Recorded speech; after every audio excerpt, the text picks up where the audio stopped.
नमस्ते सम्पूर्णमा। आज म तपाईहरुको माझ एउटा म्याथ क्वेशनको सोलुसन लिएर आएको छु। मेसेन्जरमा एउटा क्वेशन आएको थियो, त्यसलाई सल्भ गर्दै जाँदा अनि सायद फेसबुकमा शेयर गरेपछि अरूलाई पनि हेल्पफुल हुन्छ भन्ने हिसाबले चाहिँ मैले यो शेयर गर्दै छु। Up to secondary level mathematics को साथसाथै बैंकिङ प्रिपरेसन गरेका एस्पाइरेन्ट्सहरुलाई पनि यो हेल्पफुल हुन सक्छ। यो क्वेशन चाहिँ रेशियो एन्ड प्रोपोर्सनबाट छ। ल अब हामी क्वेशनतिर जाउँ है त। ल क्वेशन चाहिँ के छ भने the ratios of monthly income of Ram and Shyam is 4:3 and their monthly expenditure is 3:2. If each of them saves ₹1000 monthly, find their monthly incomes. अब यो रेशियो भनेको के हो भने दुईजनाको इन्कमको comparison.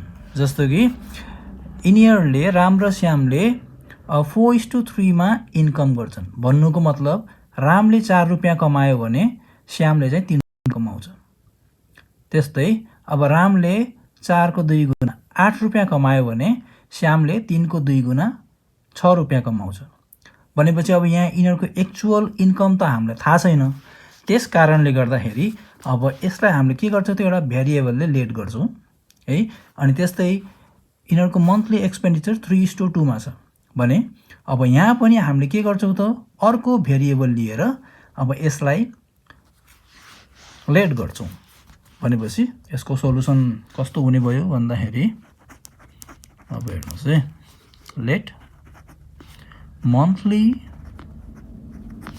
Income of Ram be 4:3 छ रेशियो। भनेपछि यसको इन्कमलाई के मान्नु पर्यो 4x। अब यसको इन्कम 4x बने भने अब मन्थली इन्कम अफ श्याम, अब श्यामको इन्कम कति हुने भयो भनेपछि 3x हुने भयो, किनभने 4:3 छ भनेपछि 4x एन्ड 3x एउटा भेरिएबल हामीले लेट गरियो। अब सिमिलरली तिनीहरूको एक्सपेन्डिचरको रेशियो के छ त भन्दाखेरि 3:2 छ। भनेपछि अब रामले 3 रुपैयाँ एक्सपेन्स गर्छ भने अब श्यामले कति गर्ने भयो 2 रुपैयाँ। भनेपछि अब similarly monthly expenditure of Ram be कति 3y है। अब यहाँ एउटा x लेट गरियो। अब x चाहिँ लेट गर्न त पाइएन किनभने यिनीहरूको रेशियो पो त्यति हो त। अब इन्कमको क्वान्टिटी त फरक हुन सक्यो है। त्यही भएर चाहिँ सेम भेरिएबल हामीले युज गर्न पाइएन, डिफ्रेन्ट भेरिएबल युज गर्नु पर्यो। अब y a b c x बाहेक अरु युज गर्न सक्यो हामीले है। अब त्यो भएपछि अब मन्थली एक्सपेन्डिचर अफ श्याम कति हुने भयो भन्दाखेरि 2y हुने भयो। अब अकॉर्डिङ टु क्वेशन अब हामीले के गर्नुपर्छ नेक्स्ट स्टेपमा इक्वेसन बनाउने है। इक्वेसन बनाउने अकॉर्डिङ टु क्वेशन।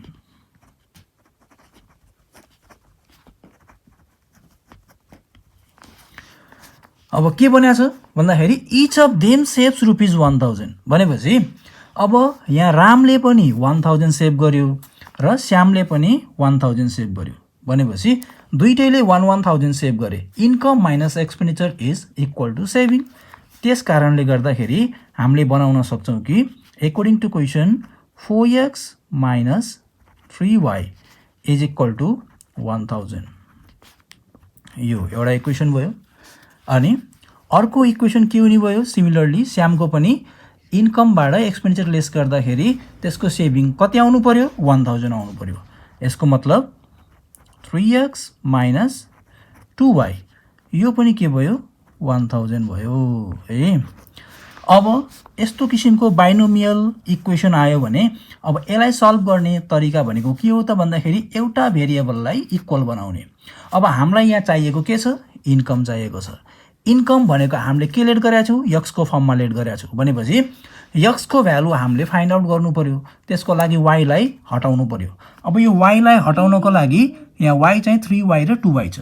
भनेपछि यो y को क्वान्टिटी हामीले सेम बनाउनु पर्यो। सेम बनाउनको लागि के गर्नुपर्छ भन्दाखेरि यो y को जुन यो अगाडिको यो जुन कोएफिसिएन्ट छ है, अब यसलाई हामीले के गराउनु पर्यो, इक्वल बनाउनु पर्यो। भनेपछि यहाँ 3 छ, यहाँ 2 छ। अब यसलाई इक्वल गराउने तरिका भनेको के हो त भन्दाखेरि यो होल इक्वेसनलाई मल्टिप्लाई गर्ने। कतिले गर्ने भन्दाखेरि यसको एलसीएम हेर्ने है। एलसीएम कति हुन्छ, 3 र 2 को एलसीएम 6 हुन्छ। भनेपछि अब इक्वेसन फर्स्टमा पनि y को भ्यालु 6 बनाउनु पर्यो, इक्वेसन सेकेन्डमा पनि y को भ्यालु 6 बनाउनु पर्यो। भनेपछि इक्वेसन फर्स्टमा हामीले y को भ्यालु 6 बनाउनको लागि के गर्नुपर्छ, 2 ले मल्टिप्लाई गर्नुपर्छ। भनेपछि अब के गर्नु पर्यो हामीले यहाँ multiplying equation first by 2 and equation second by, अब यसलाई 6 बनाउनको लागि 3 ले गर्नु पर्यो, 3। अनि अब अर्को ख्याल गर्नुपर्ने कुरा के भन्दाखेरि अब हामीले यो y को साइन हेर्नु पर्यो है। यहाँ पनि माइनस छ, यहाँ पनि माइनस छ। दुईटै इक्वेसनमा सेम साइन छ भने हामीले के गर्न सक्छौँ, यसलाई सबट्र्याक्सन गर्न सक्छौँ। यदि डिफ्रेन्ट साइन छ भने हामीले त्यसलाई सिम्पली एड गरेर हटाउन सक्छौँ है।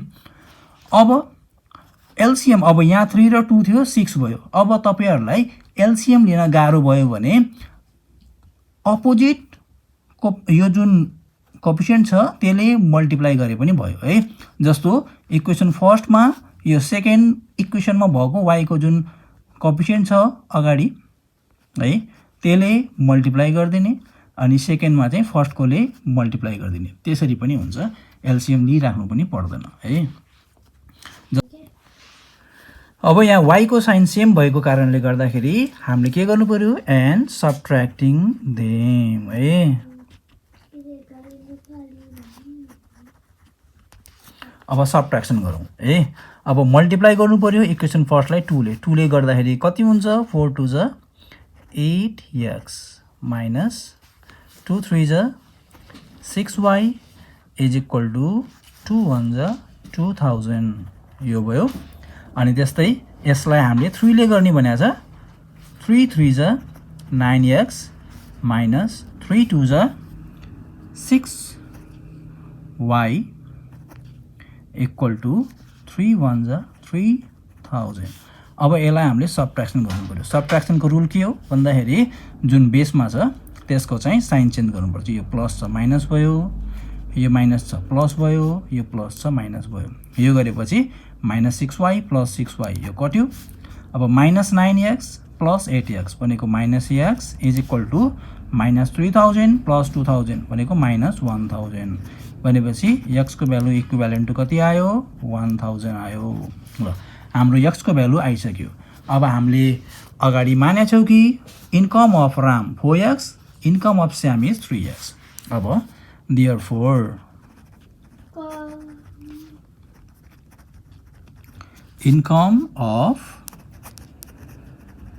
राम कति छ, 4x भनेपछि कति हुने भयो, 4 इन्टु रुपीज 1000 भनेको 4000 है। Similarly income of Shyam, Shyam कति छ भन्दाखेरि 3x, सो 3 इन्टु रुपीज 1000 गर्दाखेरि कति आउने भयो, 3000 रुपीज आउने भयो है। यसरी हामीले यसलाई लेख्न सक्छौँ। Therefore monthly income of Ram and Shyam है, Ram and यहाँ लेख्न मिलेन है, Shyam is rupees 4000 and 3000 respectively। यसरी हामीले रेशियो एन्ड प्रोपोर्सनको क्वेसनहरू सल्भ गर्न सक्छौँ है। यस्तै म्याथको सल्युसनहरू चाहिएको छ भने कमेन्ट गर्नुहोला, क्वेसनहरू मैले सल्भ गरिदिनेछु है त। Thank you.